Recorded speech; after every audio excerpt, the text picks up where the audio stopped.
Werte Gäste. Dear guests, this is your applause because you are Helmholtz. And I'm here to welcome you very cordially on occasion of your annual meeting here in the heart of Berlin. Great to see you, and I look into the camera. Welcome to all those who watch us online. I'm Claudia Zamwodzki. I'm glad to be your host today on an evening which sees challenges as inspiration and believes in partnership.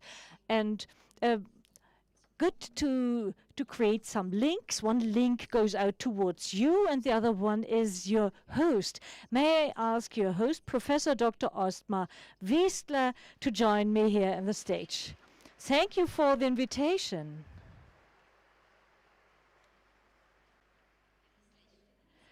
Mr. Wiesler, I think this is a beautiful view from up here. We're not so very high, but we have a wonderful view.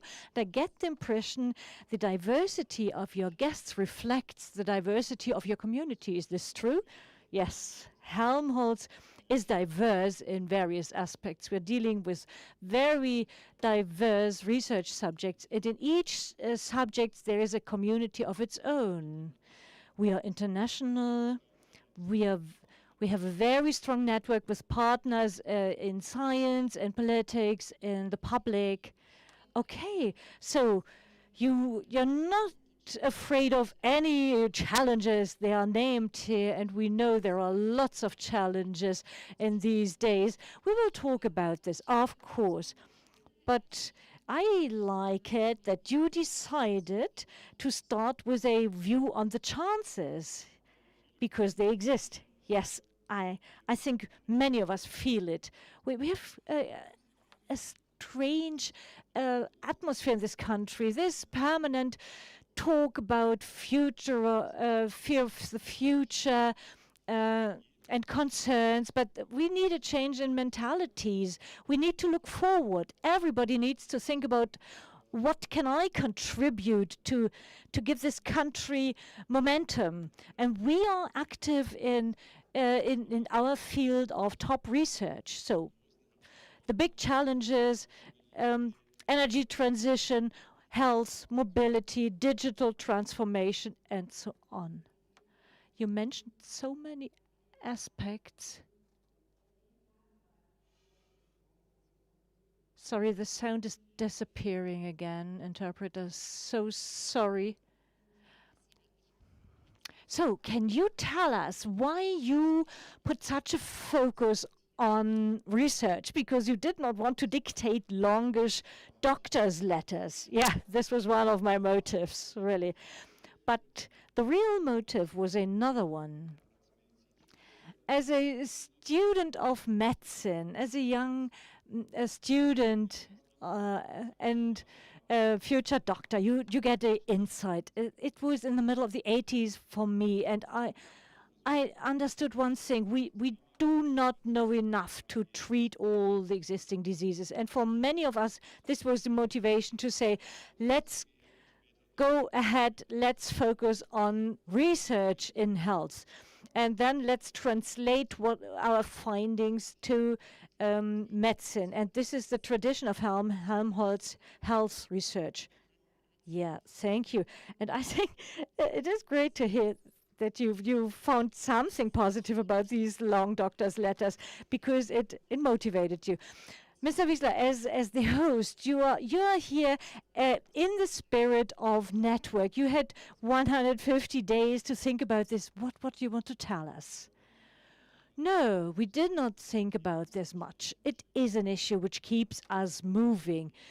When you work on difficult issues like this one, cancer, understanding cancer, working on mobility on all scales, you learn quickly that you cannot solve many things, and we depend on this. We depend on cooperating with partners. We try a simple philosophy. We try to find the best partners, and we try to connect with them. And therefore, partnership is like the DNA of the Helmholtz Society. So the DNA of Helmholtz is gathered here in this hall. Many of you are from various areas, from science, from research, from economy, from politics. And I'm very glad to welcome one of your most important partners from politics. Welcome Bettina Stark-Watzinger, the Federal Minister for Education and Research. May we ask you to the Helmholtz sitting room. Mr. Wiesler, please. Yes, we will guide the lady. It is really like in a sitting room, you know, with some carpet under our feet. Dear Mrs. Stark-Watzinger, may I invite you for a short time trip and beam you into July? The two of you met in Tel Aviv.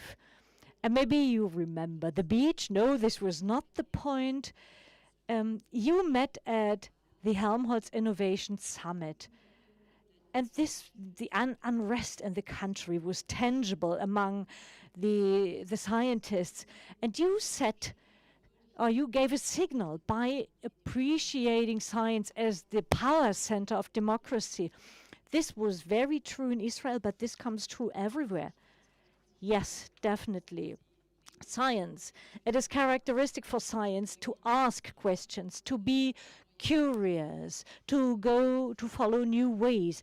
And therefore, science universities, colleges are very often drivers of innovation.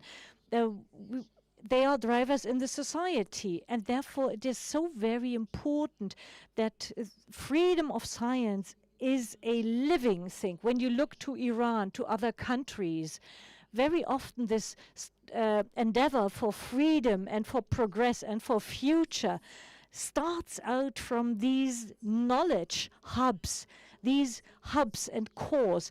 And therefore it is so important that we had an exchange of opinion with the scientists in Israel, and they uttered the clear wish towards us to take a clear position and to speak up, and we do this. The clear wish came, among others, from the university president, Tel Aviv, from Ariel Porat.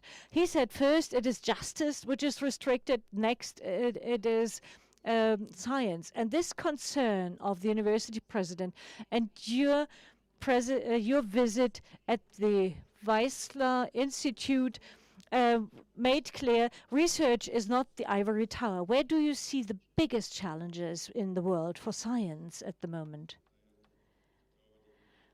I believe the biggest challenge for science, the global scale, is to develop solutions for some of the big problems. They are beyond continents, political systems. It is definitely the problem. How do we come to understand climate change? How do we develop solutions to handle it? I think what we need is a better approach to create a much better energy system. These two things interact. It is an enormous chance for the future for a country like Germany. And I think the corona pandemic showed us there are global threats of health which we could approach even better than we did so far. And another subject which we'll be facing soon is the data-based research. We are experiencing a digital revolution in all areas of life, which will be very important for our research. And we need to get started quickly. We must march forward faster. This is not a German issue, it is global. And we will talk about this more when you talk with the Chinese Academy of Sciences about the big questions of the future. Yes, and in the best case, many people work on these solutions together. Mrs. Stark-Watzinger, it seems to be more and more difficult to find reliable partners. How do we find them? How do you strengthen cooperation? Professor Wiesler just said it.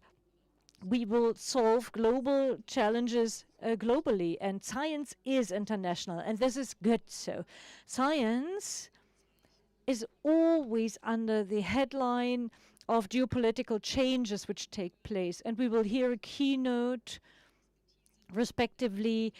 Will be able to use the expertise.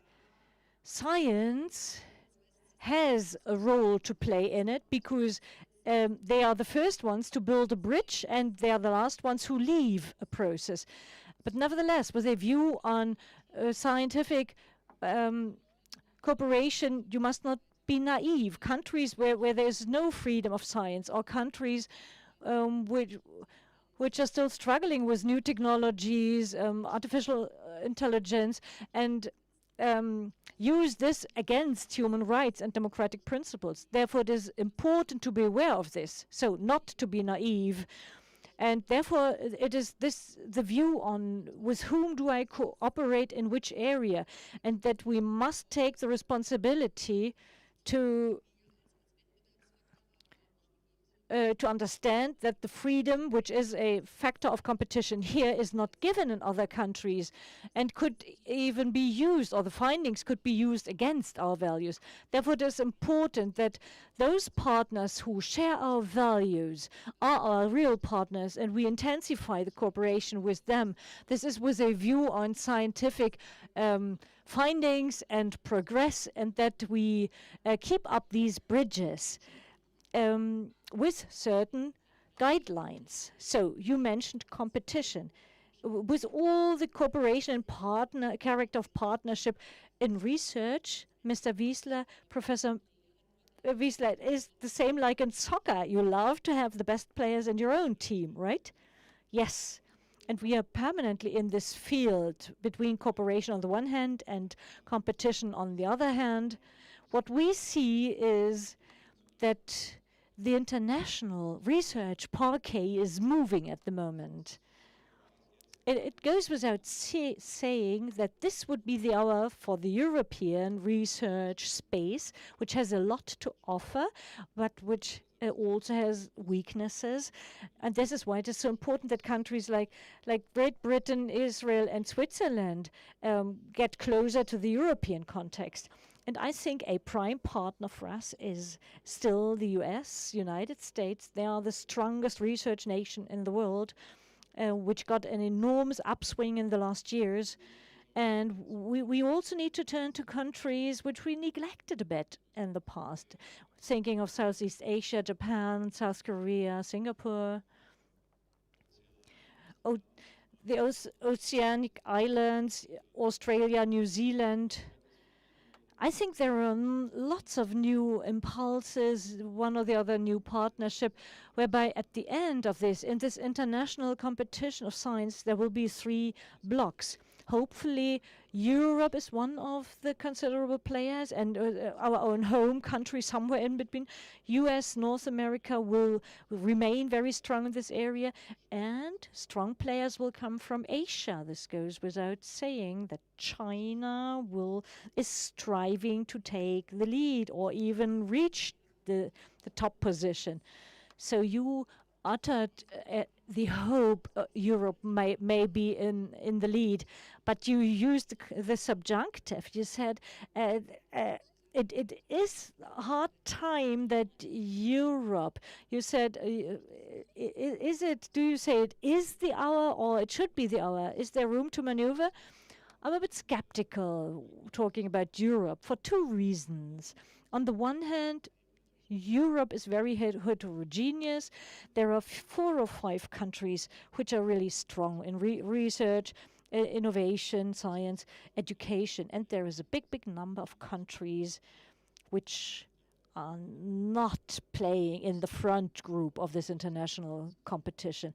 And we need to further develop the European system as a whole. And the second problem which I see, I think the Commission focused on research, development, innovation, attractiveness for talents is not really in the focus. It would be a wonderful overspanning subject for the European Union to make this a magnet for talents, one of the biggest engines or motor for research and development.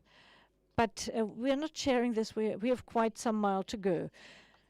So, Mrs. Stark-Watzinger, I'm eager to hear your position here. And perhaps there is more room for excellent research.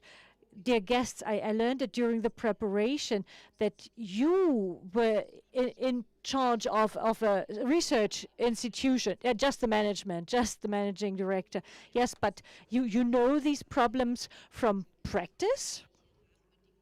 And you certainly also have learned which framework conditions are favorable and which ones are harmful. And maybe you are now in a position to translate that into political action. Let me tell you two things about that. Concerning Europe, it was absolutely right what was said. If we want to measure ourselves against China, then we should take Europe as a basis. In Europe, we have been working very well together. The major research promoting and developing programs do exist, but against the background of changes, we do have to further develop those. And that will be the task of the near future. There are lots of bilateral relations in Europe due to the proximity and the long tradition of cooperation. And I'm very, very happy that finally we managed and succeeded, and we supported that strongly in our ministry, that now again Great Britain is part of Horizon Europe, again because the UK has been and was and will be a strong research area. And Switzerland is also except that the hurdles should also be taken away. And innovation scope and room, we do have a huge space to further develop and expand research opportunities and do away with the bureaucratic hurdles. What did I do? Kind of doctor's letter. So actually it were the 10 most beautiful life years in my career, because it was a very interesting time in my job, and in science and research you really are very motivated to bring things forward every single day. I have learned that it is good if you leave a leeway and free space, and therefore it is important to fund fundamental research in a reliable way next to other funding possibilities, and we have to overcome hurdles. Data were mentioned. So the future of science is in data management. We started with a small data lab, and hurdles need to be overcome when it comes to data protection or access to data. The Research Data Act will be enacted this year so that the modules and the building blocks that scientists need are there. And secondly, the bureaucratic hurdles, the red tape need to be minimized so that a lot of time can be spent on creativity and just a little time on bureaucracy. And here we will look at our funding guidelines. And we also need to be interesting for international researchers. Young researchers should also go abroad elsewhere to gain experience, but then also come back. But we would also like to get foreign researchers here. We need a good infrastructure for that, and promote the research here. You mentioned a few hurdles. So, but nevertheless, you managed in the Helmholtz universe, Mr. Wiesler, to establish fruitful partnerships.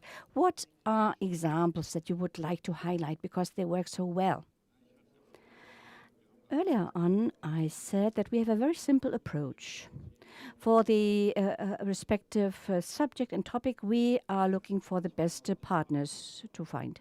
Sometimes there are partnerships on individual sites. One which is particularly impressive to me is the very close link between the DAISY Research Center in Hamburg and the university. A whole science city is being created around these two partners. And I think this really is a partnership in practice that we need. But we also need a partnership that go beyond research and science, particularly in a country like Germany, where the conditions for spin-offs and startups are by far not as favorable as in the US or in Israel. We definitely have to do more to make sure that there are smart partnerships between researchers and scientists. Well, there's a lot of potential.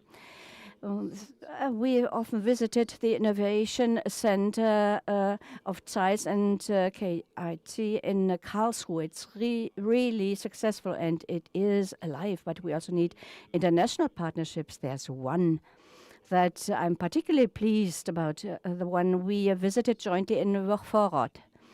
It was a fascinating range of long-term cooperation that we have between Helmholtz and Weizmann Institute.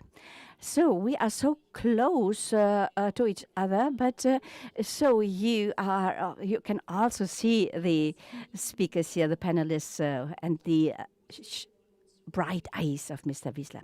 So the revolution, digital revolution that we are experiencing, it is not only about to come, but we are in midst of it. What is important to develop it well?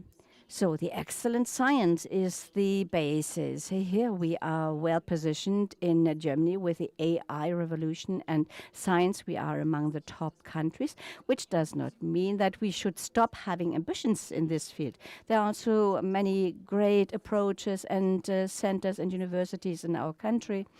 And secondly, that we can build up on what was created in the last legislative term, where the AI infrastructure was decided to be built up.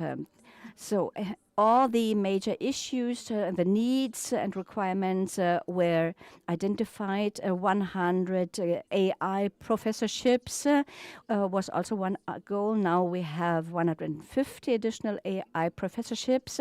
Developments have really been good. And now we really have to get going to use these. As Mr. Wiesler said, we talk about innovation ecosystems and the power of spin-offs. Even if in AI there's a very high proportion of startups. This is good. This is a quality feature. And we have to strengthen the bridges here. We want to do that by really taking action, because an AI needs to be trained, needs to be fed, data needs to be fed, infrastructure is required. Helmholtz is also very active here. And then this ecosystem will have to be built. Then the state cannot do everything, but it can be one contributor and can enable things that what we know can be translated into products and great innovations or social innovations or technological innovations. Both belong together. So you mentioned the ecosystem. I think the Helmholtz Association is a very active part in this ecosystem. Mr. Wiesler, as I have experienced you here, I guess that you think that in AI you rather see chances than risks. Absolutely so. But I also see the necessity that we really take up speed, because the international community is very fast. It's dominated by the US ChatGPT, and the generations following that can be seen. And it needs to be our goal that we develop interesting applications in various fields. This requires partnerships again for this generative artificial intelligence. You need data sets which are good, which are verified, and which grow. I think we do have them in many domains, also by programs that we rolled out at a national level. Then we need a high degree of competence and skills in the field of AI. We need young minds. We need a whole new generation of young data scientists, as we do it in our research schools. Young people who are not only experts of AI, but also of one other research field, for example, finance. And another thing which is often underestimated, you need an enormous amount of computing power. But we are also well positioned here. But the goal must be that these individual building blocks are brought together and that we just use concrete and specific examples. And a byproduct will be that all the doctor's letters in future will be written by ChatGPT. But even today it is done. So I would like to highlight here, because often we are asked in interviews, are we lost? Are we too much behind? No, we are not very much behind, but we do have the prerequisites, but all the ingredients that we have need to be brought together in partnership. How nice, another partnership. Thank you very much, Mr. Wiesler. We will see each other later. And Mr. Stark-Watzinger, I would like to thank you as well.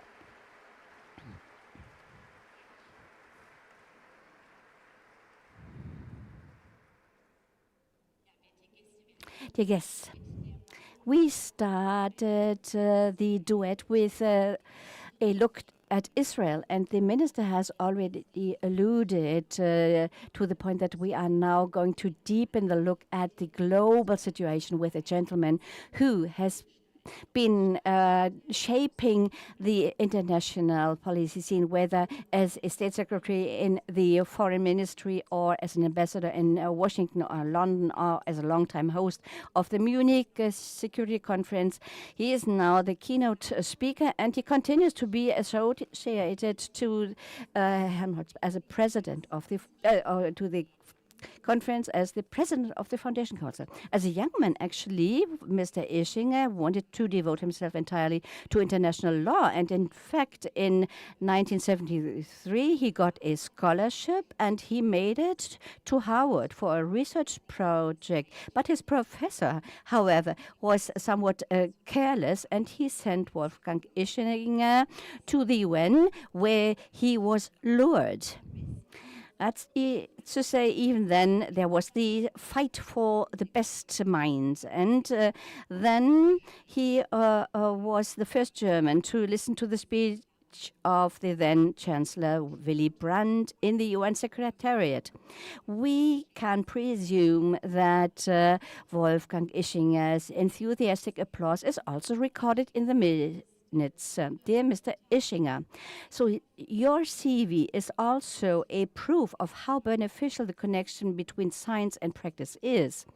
We are very pleased that you are going to share your thoughts on the state of the world.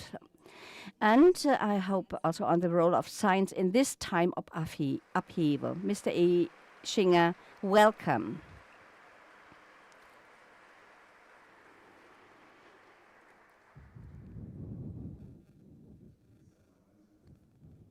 Sorry, I cannot hear him.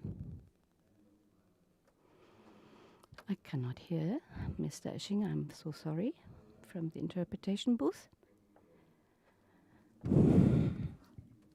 I would like to translate, but I do not hear him through the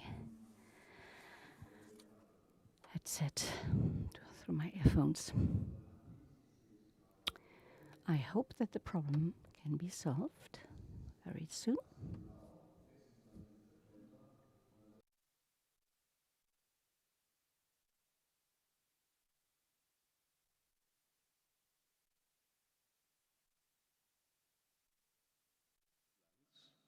Vor der Vollversammlung der Vereinten. So now I can start. Even while he was speaking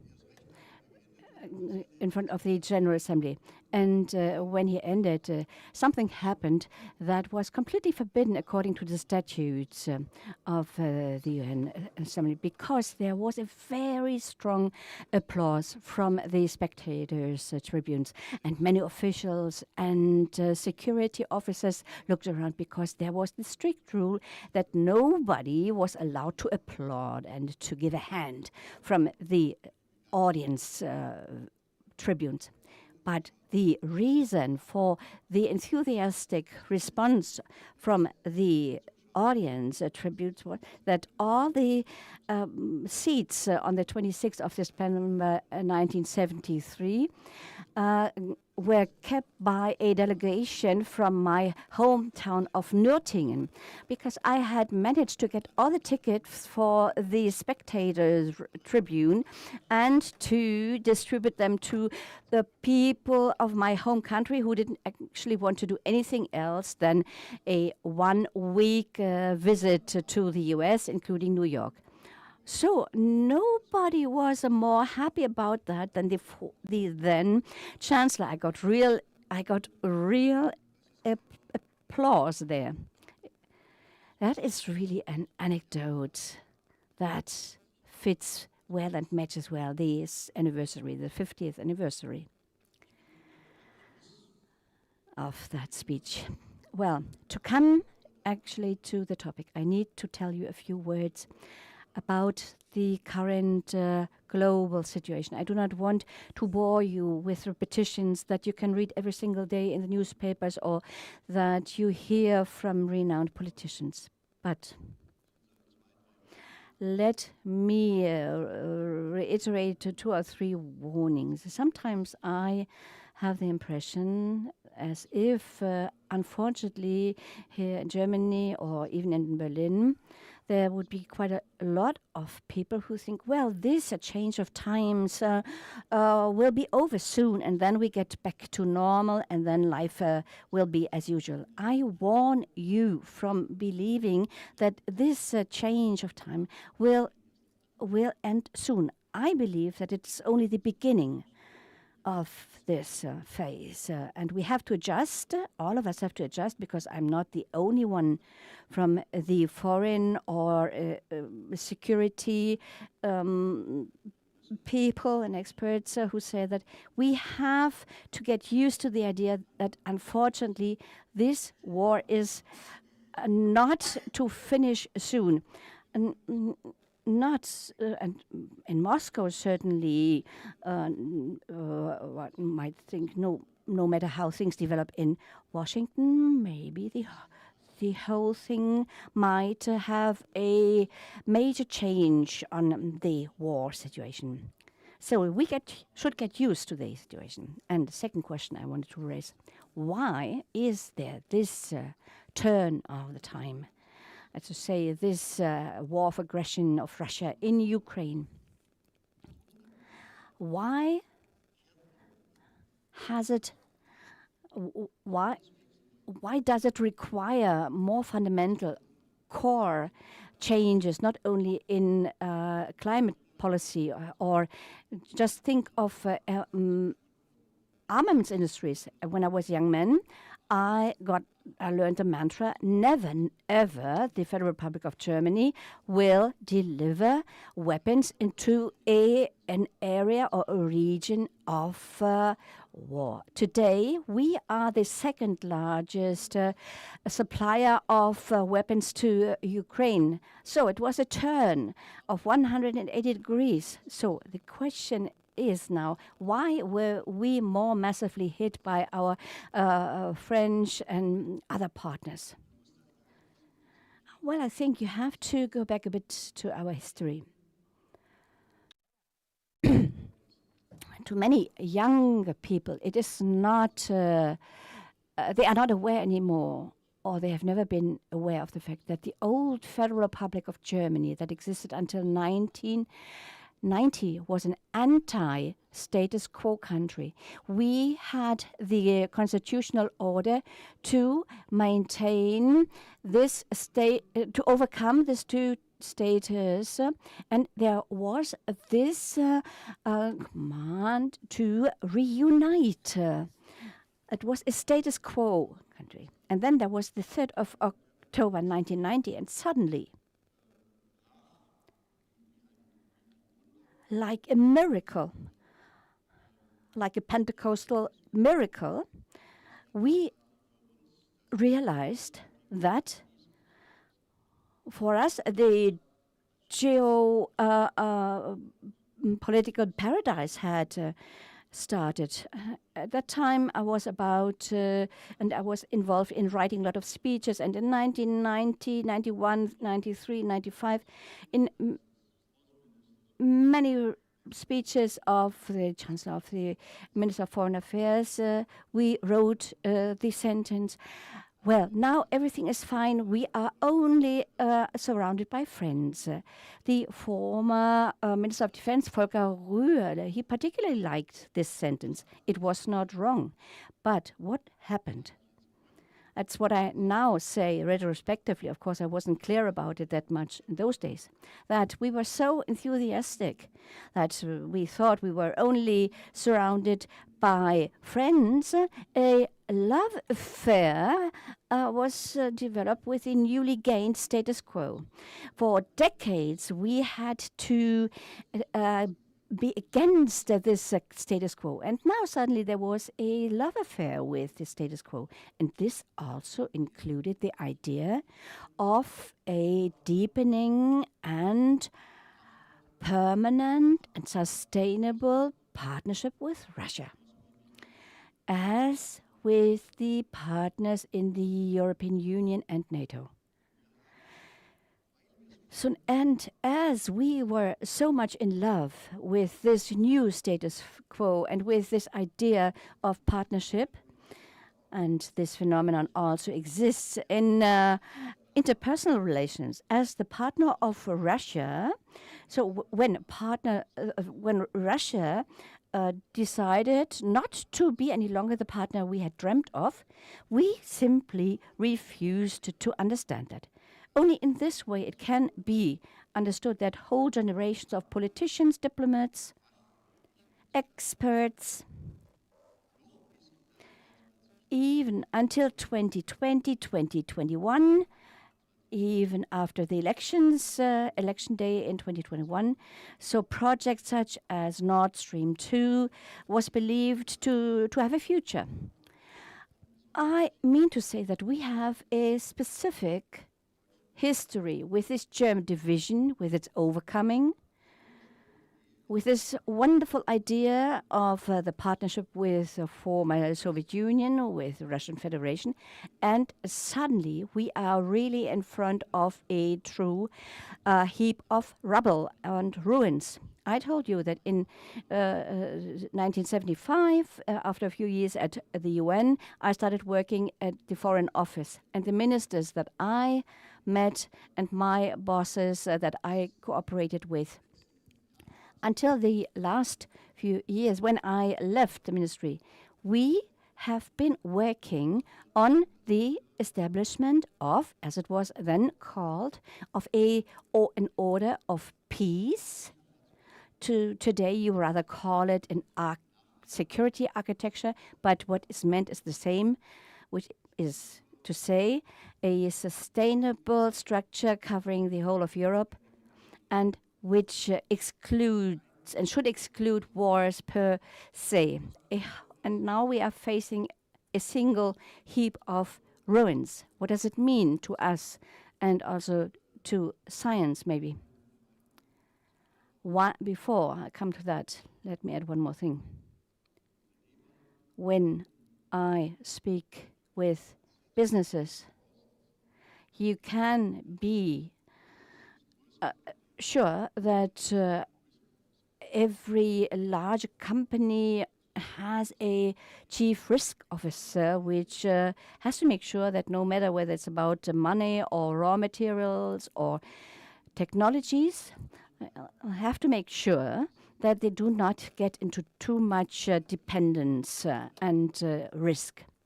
The problem that I see as a long-standing staff member of the federal government is that from conclusion that results from the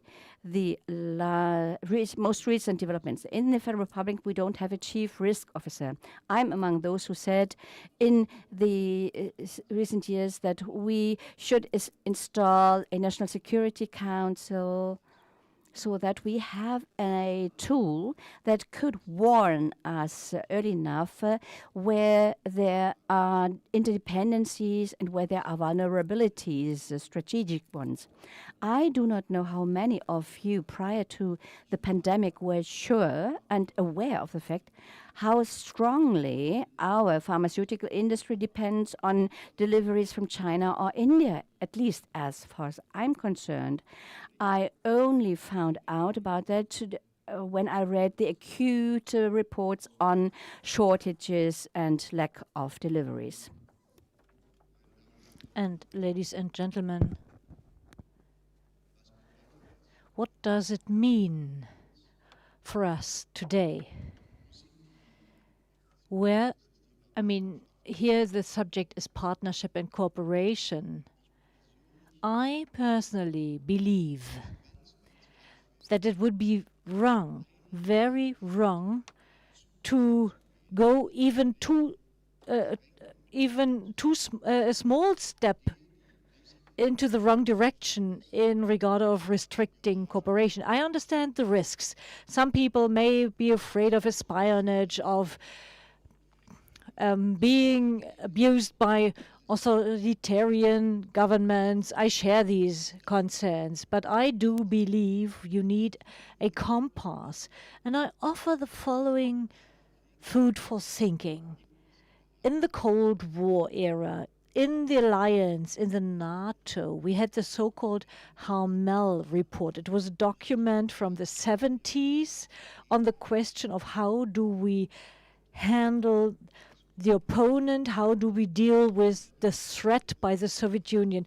The Helmholtz report is quite a long report, but you can summarize the essence in one sentence. The essence was, we need to afford that much defense and spend as much as necessary, and we should cooperate and show willingness for cooperation as possible. So as necessary on the one hand, as possible on the other one. This is the essence of the Helmholtz report. I'd like to turn around the Helmholtz report and apply it to today when we are talking about questions of cooperation with China or other authoritarian governments.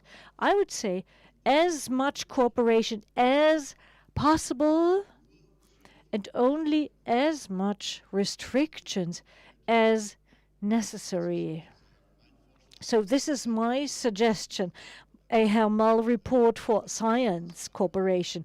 I'm quite aware this can be just a very general guideline, but it could be a basis to come to terms with the partners in a way that we follow a common European line on all these subjects.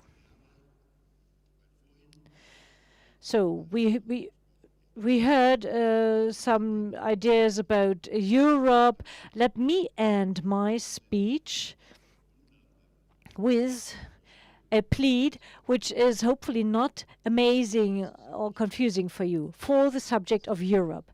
It is correct that things are going slowly here and that we have certain forces in the European Union, Poland, Hungary, the Brits left us. Yes, everything is true. Nevertheless, one thing is very clear for me as a politician of foreign politics.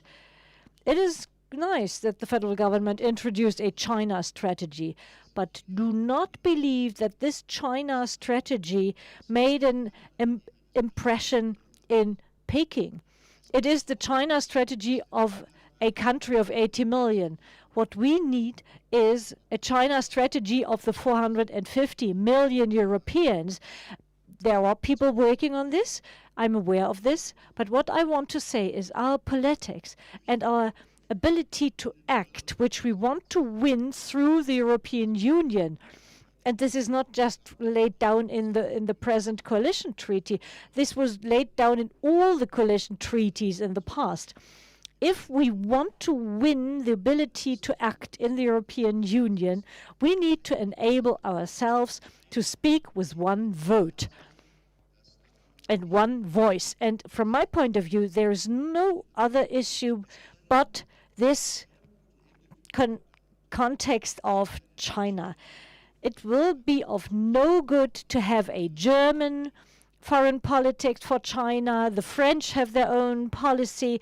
The Brits do their own thing. Nothing is more beautiful, you know. And I know, I think I know a little bit because I talked with them so often how our Chinese colleagues are thinking.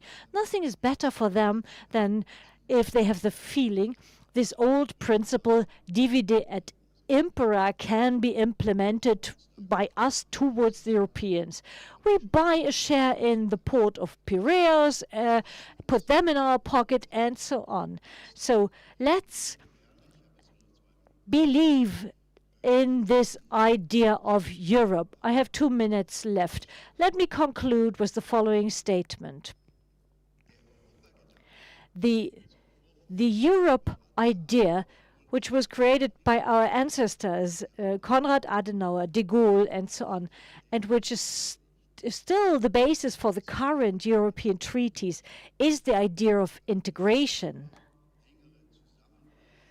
The going together of the European states with visions which pop up again and again in our party programs with a European army, European federation, whatsoever. I think this classical idea of a Europe and of the future extension of Europe is not obsolete, but another task comes up in view of the severe international crisis caused by the aggressive Russian war, the Chinese politics, the insecurities caused by the United States. Think of Donald Trump and a potential re-election of Donald Trump. So in view all this, a new task comes up for the European Union, which is a completely new task. This new task was never described better than by Emmanuel Macron 4 years ago, when he talked about an Europe qui protège, a Europe which protects, another Europe which we put together in an integrated manner, not by producing the same seats for a tractor or whatsoever, a Europe which protects itself, its people, its borders. It is the question of defense, but it is also the protection against transnational crime. It is, at the end of the day, protection against illegal migration, obviously a common issue for the European Union. I think it would be very much worthwhile if we, as the biggest and tallest player in the European Union, would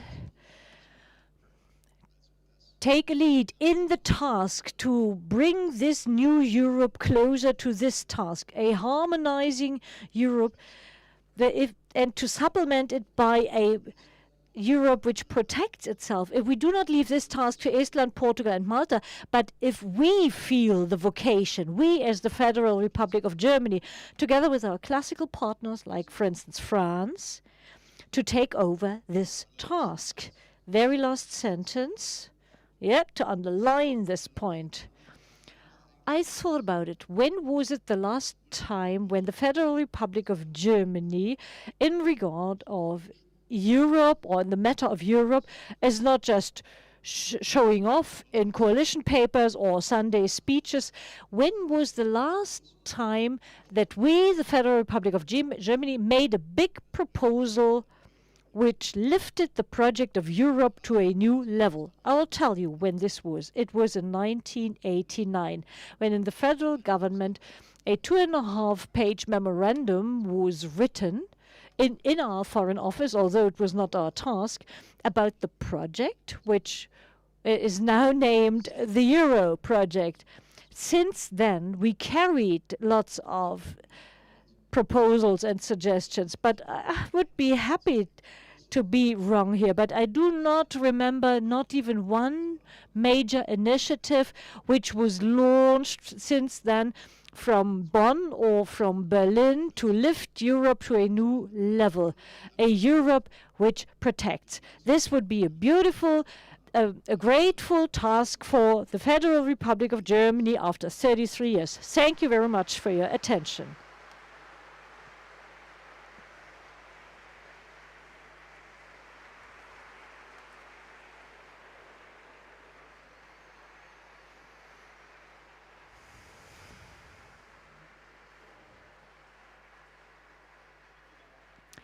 Dear Mr. Ischinger, thank you very much for the opportunity to listen to you. Whenever I get the opportunity to listen to you, I get the impression what you say is so very more motivating than what you can read in newspaper articles or can hear in talk shows on TV. Really inspiring. Let me take up two of the points you mentioned. In the last 2 days, we had meetings of the members of the Helmholtz centers, and there was one of the questions in this changing world: how shall we reestablish in this new world, in this changing world, and how can we shape new cooperations with the partner China, which is doubtlessly an important partner with whom there's a long tradition of cooperation and of whom we believe we must work in fields, cooperate together with China in fields which are in our originate interest, under conditions and in a framework which is acceptable for us, which we think is responsible. Question to you. Under this aspect, could you further dwell on these Helmholtz reports or rules? Do we have another hour? No, 2 minutes, 3 minutes. Okay, well, I believe in your discussion, there was the word of not being naive. And yes, indeed, when dealing with a state like the modern China, this is very important. In the cooperation with China, which I welcome and support, I'm not one to hedge primary concerns here, but we must always be aware that China is not a state like the members of the European Union. In China, each and any small or big company is under the surveillance of the party. It is a completely different system, which presents a much bigger challenge for us, or risks or questions. But if you know this, I believe my Helmholtz principle is not a bad rule for the cooperation with China. As much cooperation as possible. Even in my segment or specialty, foreign policy, you mentioned it, the Academy of Science, they also have a foreign policy segment. And for many years, I had the opportunity to cooperate with them. And I cannot see at all that this should be detrimental. On the contrary, I'm of the opinion it is in our interest to bring as many young Chinese people, scientists as possible to Germany. Of course, we must be aware not to invite the cuckoo to our nest. But we must not exaggerate here. Even our cooperation with third countries does not, first of all, serve altruistic motives. Even we do hope that due to this cooperation with some laboratory in the United States, we come to our own learnings, and therefore you must not always be afraid and concerned and say, yes, maybe the Chinese steal something away from us and this is of a big disadvantage. Such is life, you know. There's always a give and take. So I am against a policy which only sees the evil enemy in China. I'm of the opinion we should have a cooperation as intense as possible with China, knowing we must not be naive and in the awareness that there must be borders and restrictions, in particular, so if it comes to security relevant forms of cooperation. But I would, how do you say this? So I would plead for a possibly frank and open cooperation, not just with China, with other authoritarian states too.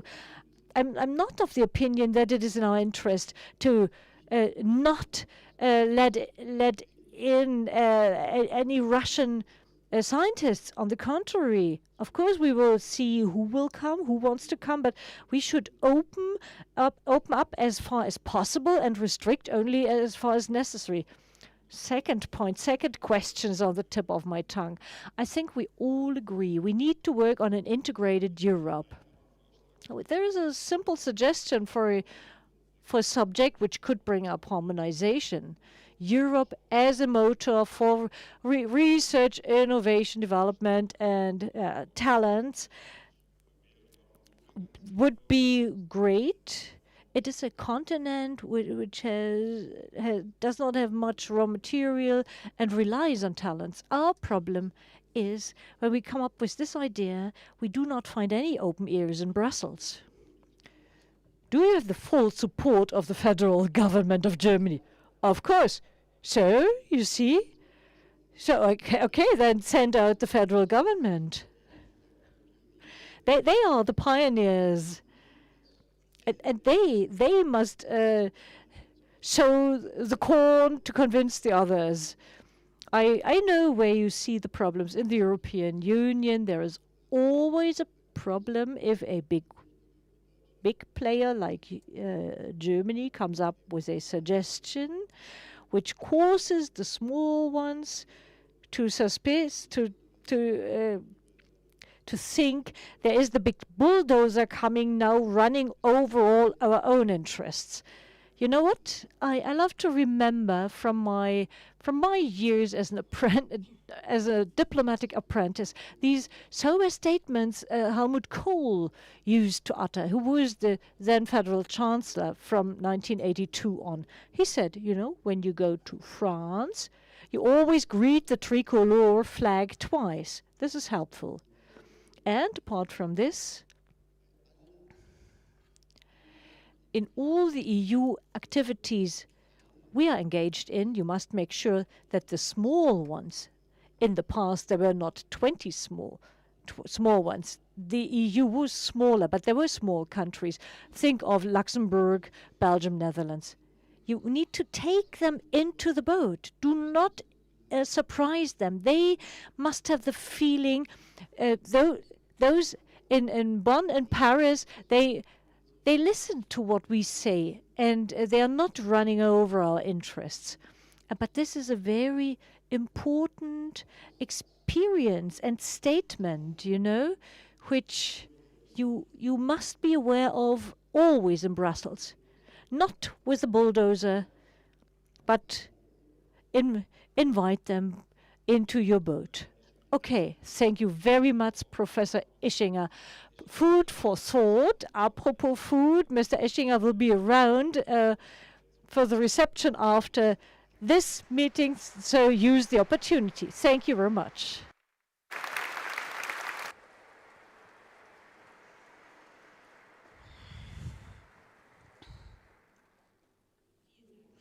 Many thanks, Mr. Ischinger.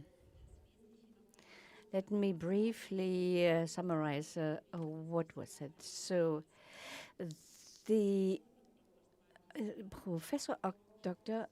Otto Wiesler watches talk shows on TV, and the talking time of Mr. Wischinger should always be doubled, no matter what.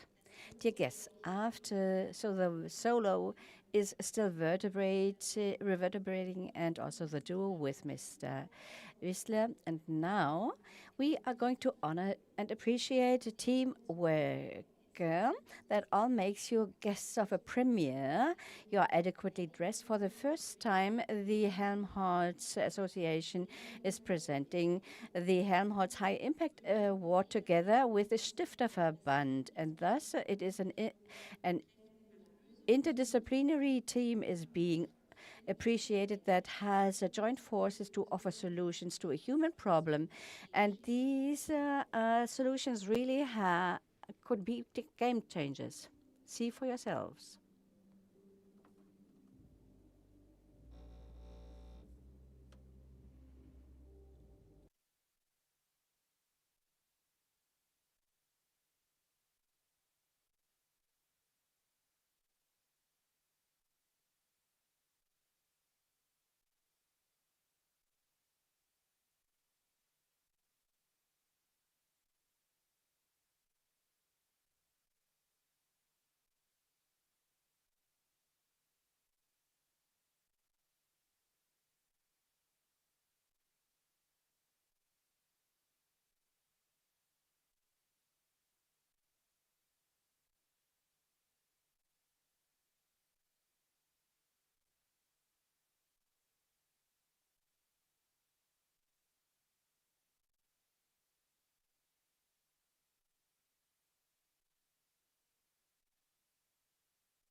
it is slightly different from the Oscar ceremony because we now know already who has won.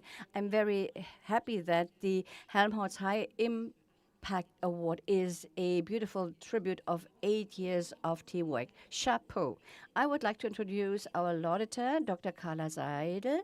She's a chemist, and with BASF, she is a senior vice president in research in charge of analytics, material physics, and formulation.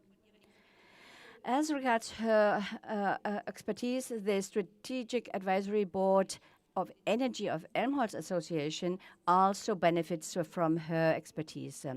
And this year, also the jury of the High Impact Award was only meeting virtually, and I think it's nice for Mrs. Seidel that the grand finals are taking place live face to face. Dr. Seidel, I'm very curious to find out what was so convincing for the jury to award the prize to the team.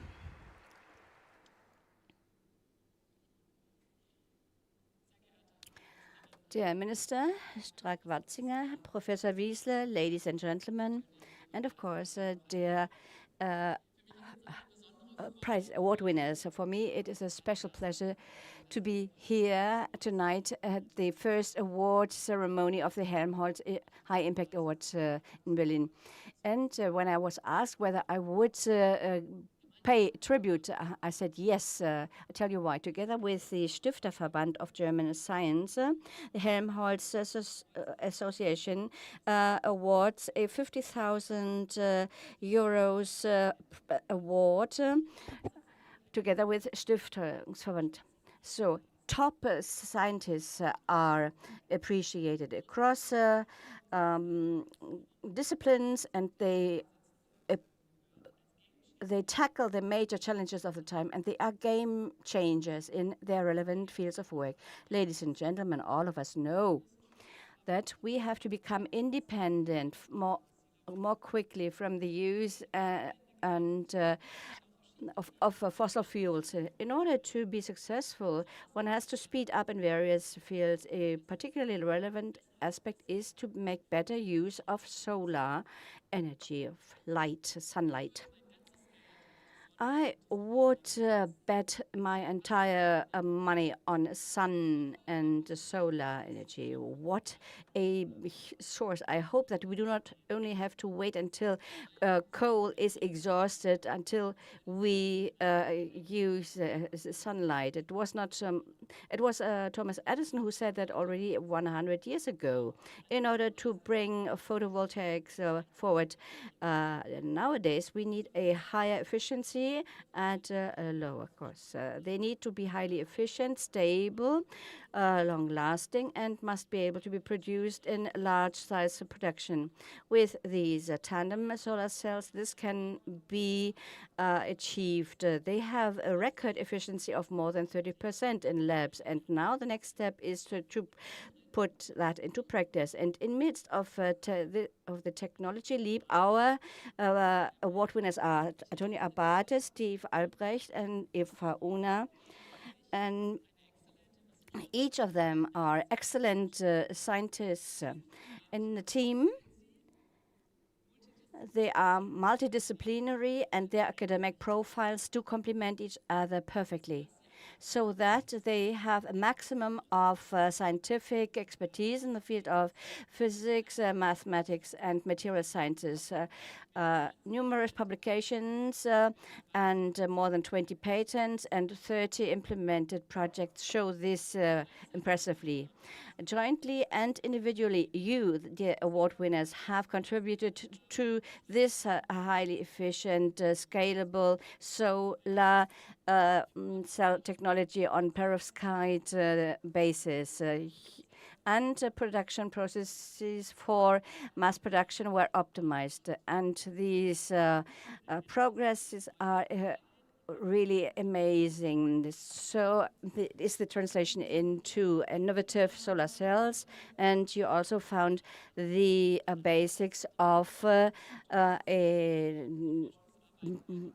of solar transformation in order to accelerate further search. And it is the fair data principle which is applied. The future of solar cells is newly written by you, dear award winners and laureates. I'm convinced that with your research works, you make a great impact also against the fight against climate change. And from our personal exchange, I know that you are not only great scientists and researchers, but you are committed and inspired researchers that do not have less in mind than shaping the major challenges of the future. I welcome you most cordially also on behalf of the entire jury on getting the Helmholtz Award 2023. Congratulations, and I would like to welcome you to come to the stage.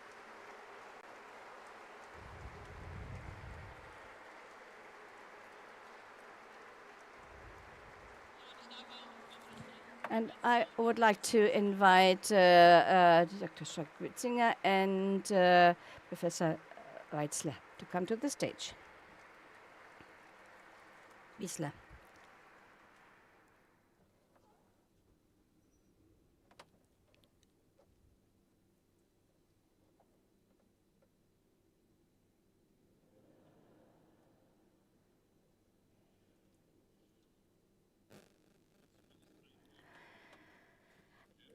Helmholtz High Impact Award 2023 for the joint work concerning fundamental properties to record-breaking devices.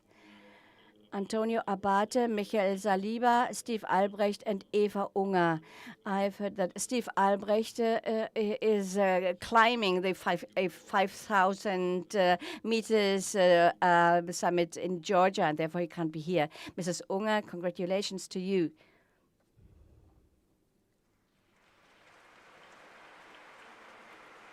And Mr. Saliba, congratulations to you.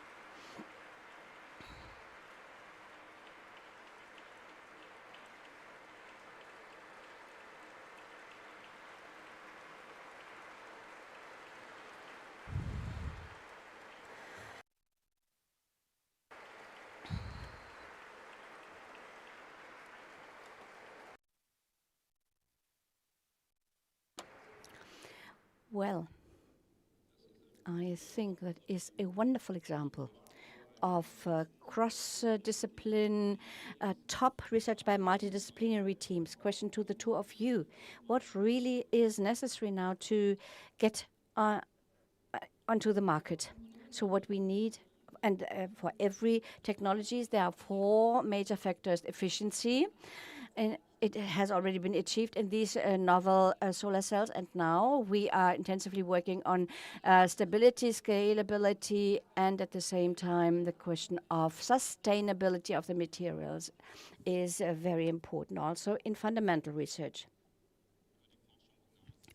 Beyond research,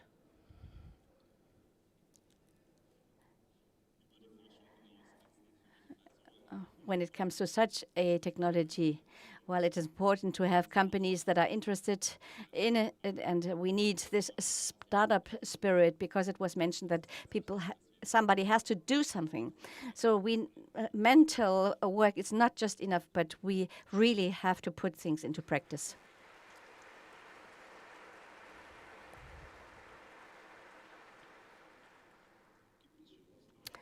Is there already a startup in this area? There's a project from my organization. Internationally, there are strong efforts taken, and in Germany, there are also several projects going on. What can we do, the two of us, in order to support that? High amounts of money.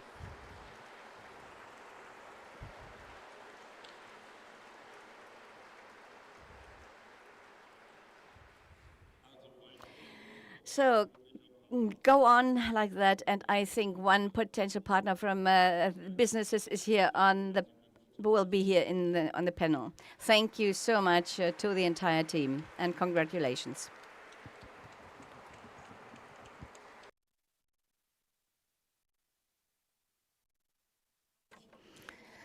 Also, congratulations from my side. I would say you have also climbed and reached a 5,000-meter summit. Thank you, Mrs. Seidel, for the beautiful presentation.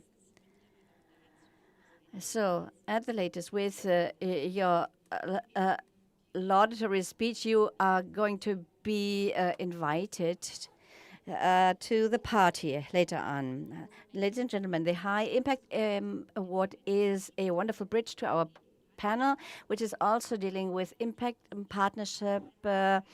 partnerships among institutes, scientific institutions, and across national and continental borders, but also partnerships with the businesses and economy. I'm looking forward to a particularly cooperative quartet, and I would like to ask Maria Leptin, Katja Masters, Gunther Erfurt, and Rolf Hadi. Please, you are welcome.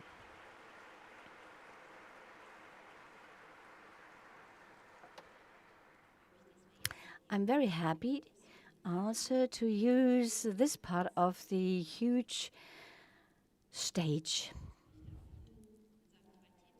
Let me introduce our quartet to you. My neighbor, Professor Dr. Maria Leptin, is president of the European Research Council, ERC, and that is an institution founded by the EU Commission that funds basic research. As a developmental biologist with a focus on molecular morphogenesis, Maria Liptin has researched, among other things, how Drosophila, which is only popular with bodybuilders, and finds its shape. The long-standing director of the European Molecular Biology Organization has enriched the Max Dalbrück Center, the Max Planck Institute, and the German Cancer Research Center in Heidelberg. And as you know, that is one of the 18 Helmholtz Institutes, and she enriched those.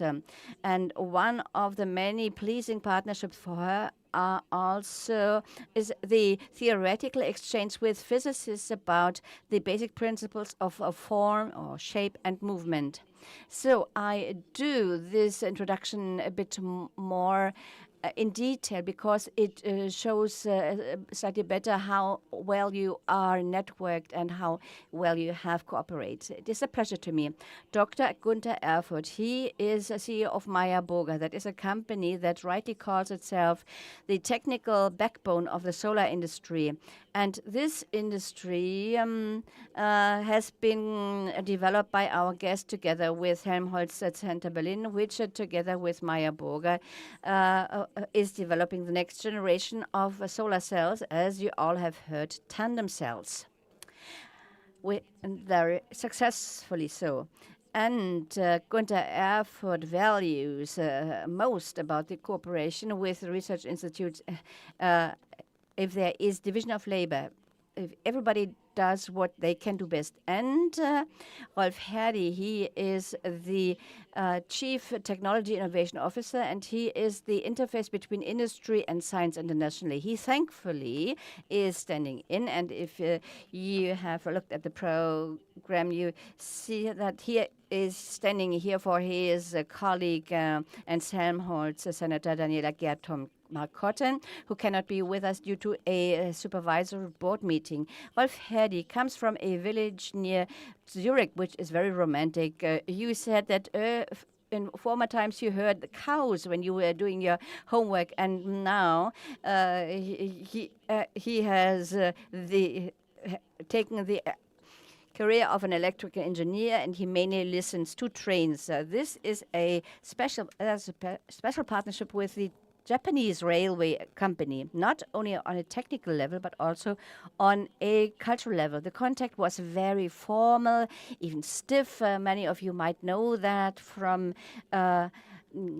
journeys to Asia. And then there was the tip, well, what about singing karaoke? And Rolf Herdi learned that at least the Japanese are working in the railway sector are astonishingly audacious karaoke singers. Katja Mattes is a meteorologist and has been director of GMR Helmholtz Center for Ocean Research in Kiel for 3 years, where she previously headed the research area Ocean Circulation and Climate Dynamics. We know about the influence of the sun on the Earth's climate, And she shares her knowledge with the students at Kiel University as before, in Potsdam and Berlin, where she headed the Helmholtz Junior Research Group's Nathan.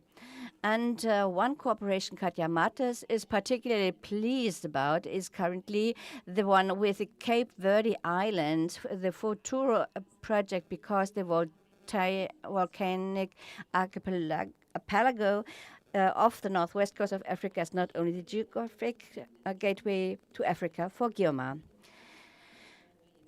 Mrs. Mattes, looking at the cooperations and the influence it has on the future shaping. Futura certainly is a good example of that. Can you tell us what you do within Futura and why do you need your partners? I'm happy to do that. Futura means future of aquatic adrenaline in the Atlantic Ocean.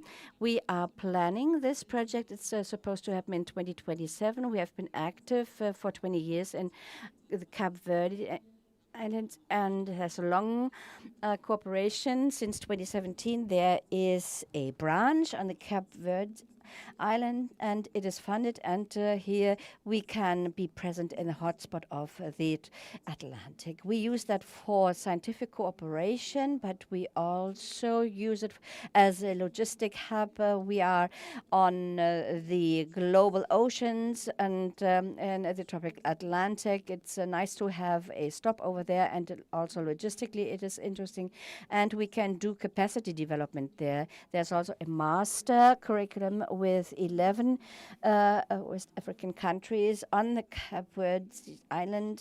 They do their diploma there, and then on a German research ship, they learn about oceanography and what changes take place in the ocean in this particular and important region. And they then end the tour in Germany. Then they go to various institutes and organizations to write their master's thesis, and then they go back to their countries and they take the knowledge they have acquired along, and they know exactly what they can contribute and what they want to contribute about the climate in their home countries. Mrs. Leptin, you or the European Research Council support such multilateral research approaches with your own programs, from serving the universe to the measuring of T cells. One of the programs is Synergy Grants. What is special about it?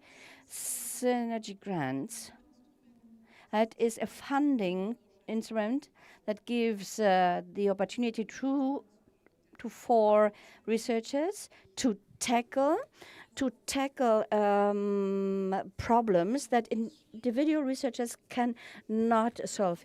Maybe that is against the principle of ERC. Maybe some know, many of the research of Helmholtz have a grant, 380 of them. So individual concept is to promote individual researchers over a period of 5 years with a good stock of funds based on the ideas from the researcher. Fundamental research. We call this frontier research. We do not only fund fundamental but also applied sciences. But the principle actually is to fund and promote individual researchers on the basis of their ideas. So, and now it might sound strange that we fund groups. We wanted to get rid of that. No, it's not that way. This funding instrument appreciates and honors the ideas of individuals. In this case, 2 to 4 researchers, they bring in their own ideas and in synergy with each other. This is very important. They tackle a problem that they could not solve individually. And from our politicians and from Mr. Wiesler, we have heard today that the huge problems require networking to be solved, and therefore we see also a strong increase of applications for these tools. It is important these days that people cooperate, but there need to be individual research ideas. And there are many individual researchers, probably also here among the audience. Here, 237 you fund 237 Helmholtz researchers. Mr. Hardy, you are the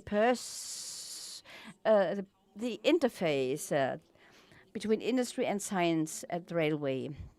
So earlier on, when the makeup was put on, and Mr. Hardy, he was talking for about 60 minutes about problems of challenges of the railways, and a very intensive exchange among scientists and businessmen. Mr. Hardy, I'm very happy for you that there are also nicer forms of cooperation, and you were highly appreciated and politely, I must say. You are a Swiss. How do you work specifically within the railway organization, Deutsche Bahn, and what is the added value of cooperation? As a staff member of Deutsche Bahn, you quickly get into a conversation about railway issues. For us, actually, cooperations are very important in view of the challenges we face. We have very long-lasting assets, our trains, our infrastructure, 30, 40, 50 years. We have a very rigid procurement system, and cooperations actually are one of our main tools in order to bring about improvements and innovations. For us, it is very important to cooperate with a partner, railway companies, Japanese, our Dutch colleagues, the Swiss as well. This is very important, but of course we also cooperate with universities, new materials, digitization, cybersecurity. These are really very important things where we get inputs, and it's also an extremely important instrument to recruit new experts, young experts, because lack of experts, that is a major problem here. So, Mr. Erfurt, I remember you said at Meyer Burger, you live the humble approach, and you said, we don't think that we can do everything. Probably that is the key. Why you appreciate the cooperation that much with scientists? Well, rather it is also due to the fact that this is a large established industry. 95% of it is nowadays in China, because China is also very good in it. But therefore, I'm also very happy about the award winners, the laureates. They have been awarded the prize, because we have learned something which was sometimes neglected in the process of losing the solar energy in Germany.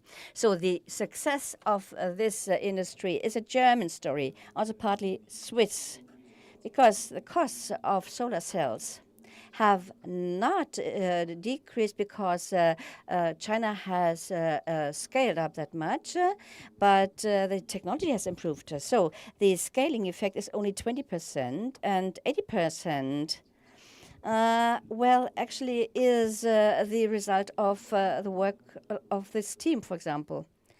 So, and if you apply a humble approach and you focus on your strong points, and if politics gives support to you, then this industry and the field can become very important again in Europe. In the second round, I would like to ask you, what hurdles do you see? what difficulties that stand in the way of your fruitful cooperation, to put it positively. What do you need to fully use your strong points? And Mr. Herdy, I think it was quickly answered. You said you need money and resources. Yes. We face challenges. My colleagues at Deutsche Bahn, they work very hard in order to improve the situation. We have short-term goals. We focus on cooperation and partnerships. This also needs to be looked after, and we need resources, and the limited resources and to find the funds. It is not always easy. It is not always very easy to cooperate with universities. You need money for that. You said something interesting. If you solicit funds in the group, at the group level, and when it comes to research, it is not that easy to provide arguments of the benefits of science. So we are often working in midterm projects, 3 years, 5 years. But we have seen with the solar cells, projects take time. And it would be great to get a longer period of time. That is to say, apart from financial resources, you need a long breath and trust in science. We are working on it. Mrs. Martis, fundamental research, that's actually what we are discussing here. When there is not yet any direct result visible. Often fundamental research is compared to the ivory tower, and therefore people are hesitating. Maybe one could say that in the post-factual times, the transfer into practice is particularly important, the transfer of scientific truth. Of course, you need both. You need fundamental research, and you need application, and transfer is always of importance for Helmholtz community. But we feel it very often that we can implement the findings we found. Let me give you an example. CO2 ammunition in the sea. For many years, we tried to map ammunition. Where is it positioned? 1.6 million tons are located in the Baltic Sea. It is like a freight train from here to Paris, and the federal government spent 100 billion euros or million to address this subject. It is an important example. I could give you other examples, but yeah, it is really a very good example, and of high importance. Thank you. Mrs. Leptin, the mutual understanding of academic research and companies of science and industry, how could this improve to make it easier for Mr. Hagen if he needs money from the finance minister? I mean, on a direct level, there's no problem at all. You saw it. We had a wonderful talk before that. There's a lot of understanding. And I think the understanding grew in general. We just heard it. Fundamental research is essential for the application. COVID vaccine is the best example. And there are lots of other examples. And this is also seen by the politicians. In Brussels, there's the European Innovation Council, which finances transfer. What is not known to everybody is that from the successful initial transfer projects, most 50% comes from ERC guarantees. So this is the best proof that it is seen that the application lives on fundamental research. I think this goes without saying. It is seen. The question is, when it comes to implementing it, when I talk to my colleagues, life science, we come to the subject of Europe. If you invent something in Portugal, you have an application for the market of Portugal, not for the whole of Europe. If you make an invention in Boston, you have the whole United States and as market. And in the European Union, there is a lot to happen. Okay, let's ask the colleagues from the industry. Mr. Erfurt, would you say our society is making the best of the potential which lies in top research? I can just speak about my own industry, maybe a bit about the renewables. I would say that Europe is making progress, is almost in the front of this trend. And this applies to other technologies where we are not good, neither on European level nor in the Federal Republic of Germany. On the basis of a strategic innovation funding, I'm talking about my own bubble, that we make something industrial from it, industrial added value, jobs, strategic security. We heard it from Mr. Ischinger, as much as possible. I would translate it into the magic word resilience for the economy. From the scientific results, we could make much more from these results if the policy would go hand in hand with the innovations from research. I think there's an enormous potential in this. It's always a bit amusing for me as a curator of the Fraunhofer Institution when we have one of our meetings and the CEO comes and is reporting about the income from licenses on MP3, 200 million. And then I think of the quarterly profit of a company like Apple. Because they industrialized and commercialized ideas which came from Germany and turned them into products. Sure, it has something to do with entrepreneurship, but these are things which you could drive even further in the industry.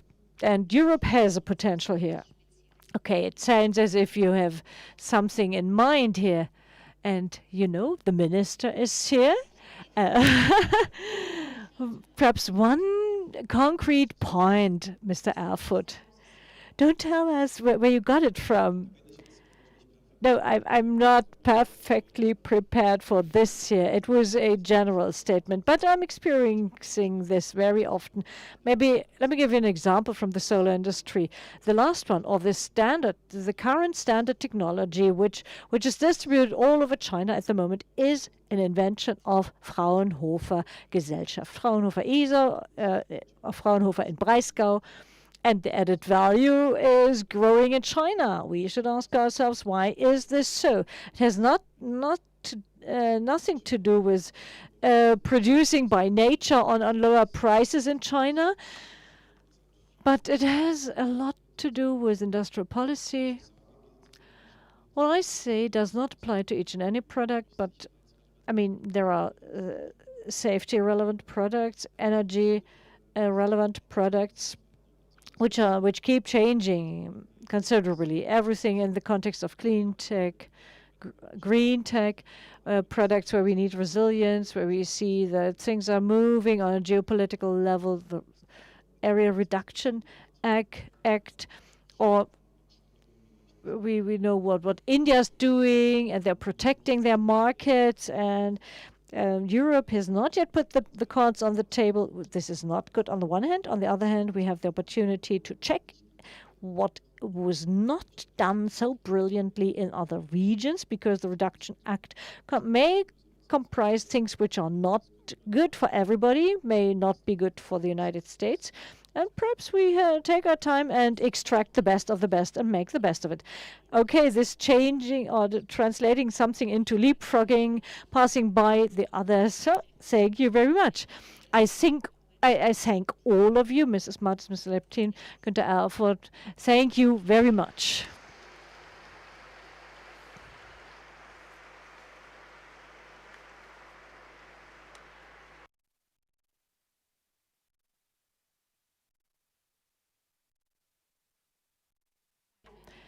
Okay, dear guests, this was a four voices anthem on transfer and innovation. And we have a little echo on this in form of a video before Professor Wistler will tell us something more about this and puts the cherry on the cream. Enjoy the film. The interpreters don't have the sound on their headphones.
Herr Wissler, ich finde dieser Film. Professor Wissler, I think this video is worth an award, huh? Yeah, it was really quick. I wonder, we had a lot of content in a short time. What of this is still ringing in your ears? What do you take home? I think, first of all, one would have to say this was an excellent example for how much inspiration we got from our partners, from the federal minister. Wolfgang Ischinger has always an experience, and the moderator talk. What went through our minds, Mrs. Stark-Watzinger and myself, during the last talk? This solar cell subject is something we should take seriously. So this is finally a technology. So this is the benefit of this evening. So we developed a technology in Germany, highly efficient in Germany, with records close to the application. I think there is a high risk that this again migrates towards Africa, Asia. This could be one of the test cases where we prevent this. It impressed me a lot. Perhaps Mr. Alford and the other people involved could continue the dialogue. Yeah, Mrs. Seidel is the interface.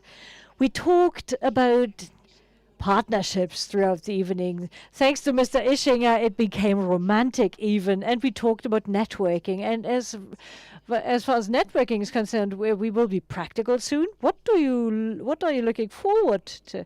So on an evening like this, I'm looking forward to meeting a wonderful circle of people and partners where we will have wonderful communications. We forgot this, we had a phase of a corona pandemic where all this was not possible. Yeah, we all remember this.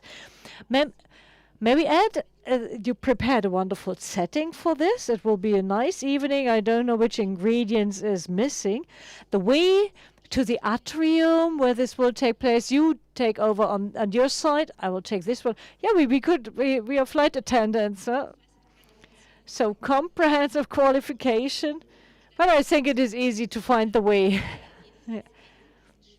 So once you will have found the difficult way to the atrium, you will find the communication islands, the atoll of the Helmholtz Islands. You will find tables on Tel Aviv, Peking, and Brussels. You will meet people who are working there.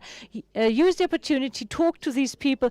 And what is wonderful, Peking, Tel Aviv, and Brussels will make an impression on you because this was the motif for the buffet. And we will have Helmholtz imaging as entertainment to polish up the scenery. This is your imaging technique, and there are enough photos to show and for you to see. So be inspired, be charmed, and enjoy the good company.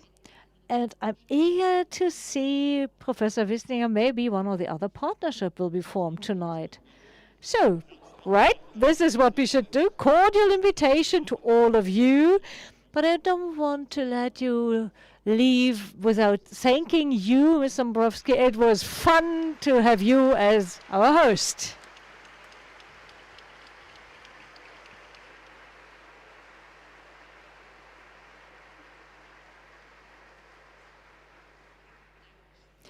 Thank you very much. I don't know what to say. Enjoy the evening. The doors are open. Thank you.